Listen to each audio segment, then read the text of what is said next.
Good morning, Valley Christian High School, and I am here with my fellow colleague, Mr. Brass, one of Valley Christian's finest. And today we're going to be talking a little bit about Jackie Robinson, his significance in the baseball league.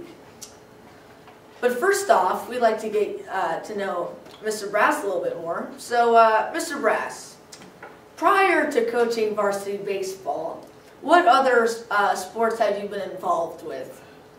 I've been involved in several sports. I have coached boys basketball, girls basketball, cross country, tennis, softball, and in the past I've coached track and field. So I've been involved in a few different athletic events. A few, I'd say all. Okay, so let's get down to the reason why we're here. Why is Jackie Robinson so significant this year, especially? Well, this year is the 65th anniversary of Jackie Robinson breaking the color barrier in Major League Baseball, so that's significant. And also, it's obviously more than just a baseball thing. It's kind of a huge boost for the civil rights movement in 1947. Kind of historically speaking, the civil rights movement had a few things that kind of propelled the civil rights movement, the first being World War II. The year after World War II, the Army was integrated by the President Harry Truman. But 1947 gave kind of a lot of hope and inspiration to a lot of African Americans throughout the country. And it really wasn't until 1954 with a landmark Supreme Court case called the Brown versus Board of Education decision that basically integrated schools throughout the country, that the law kind of got on the side of for the civil rights movement for African Americans. But Jackie Robinson, his major role, I think, was to kind of let people see that an African American can integrate very smoothly into basically a world that had been pretty much all Caucasian.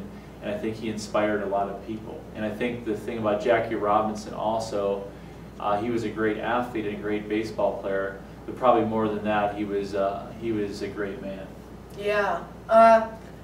As a baseball player, what did Jackie Robinson accomplish? Well, Robinson was in the big leagues, I think, for about 10 years, all with the Dodgers.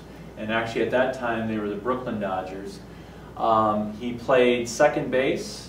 He was good enough that with the Dodgers that one year he was the most valuable player. Later on he shifted over to first base and kind of he was a key part of the first championship for the Dodgers. It was back in Brooklyn in 1955. But like I mentioned before, he was a great baseball player. But Branch Rickey, the guy who was mainly responsible for Jackie Robinson breaking the color barrier, he knew that there were probably better African American baseball players out there, but probably Jackie Robinson was the guy who could handle it athletically.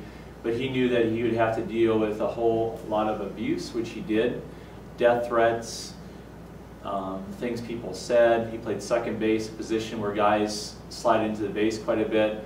And there's actually several occasions where baseball players that were going to play against him intentionally sharpened their spikes, hoping to cut out Jackie Robinson like in a play at second base. So he endured a lot. And the thing that's kind of ironic and interesting about Jackie Robinson too, and a lot of people feel like it had to deal with his early death. He died in his 50s. I think he died like in 1972, and he's a relatively young man at the time. But a lot of people feel like the stress that he endured as a young man had a lot to do with his failing health. So you could say he was a little bit like Babe Ruth, being overweight. Was he overweight or what? No, he was not really overweight. Oh, okay. Well, I don't know. It could be anything here. So getting back to more about your history with Valley Christian High School, what inspired you to coach varsity baseball this year?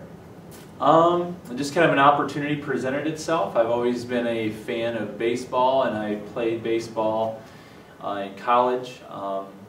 And kind of the fact that Mr. Stroman took over and had asked me to help out I knew quite a few guys in the team, and I figured it would be an enjoyable experience, and it has been, and I've really enjoyed it a lot. So I guess it was just more of an opportunity presented itself, and I took advantage of that opportunity. Yeah, this has definitely been a great year. And then lastly, I'd like to test. I've heard that you've have a lot of knowledge about these championships and World Series wins. So, who won the World Series in 1976? 1976, the Cincinnati Reds defeated the Yankees 4-0, and Johnny Bench was the MVP of that World Series. Wow. Okay. What about 1981? 1981, that was the Dodgers over the Yankees. That was during a strike-shortened season. They won in 6 games and got revenge because in 77 and 78 the Yankees defeated the Dodgers in 6 games. Yeah, that was probably when the Dodgers were actually good. Yeah, so they're doing pretty good this year, so yeah, we'll see. We will see. Yeah. What about 2005? 2005, that was the White Sox over the Houston Astros. That was in 4 games. That was the first World Series for the White Sox in I don't even know how many years, but a very, very long time. So yeah. And lastly, 2012. 2012, that remains to be seen. So. Oh, well, who do you feel will take home the gold this year? Take home the gold. Yeah. In an Olympic year, I guess that's a fitting thing to call it. 2012 season. That's a good question. There's a lot of teams that have a chance. If I had to predict, here's my prediction. I think the St. Louis Cardinals are going to win the World Series. Well, I hope I'm wrong, but that's my prediction. You put me on the spot, that's all I'll give you. So. Well, you've heard it, America. Well, it's been a pleasure talking to you. Well, it's been a pleasure talking to you, Gary. And hope to see you around the campus. All right, I'll probably see you soon. Yeah. All right, take care. Is there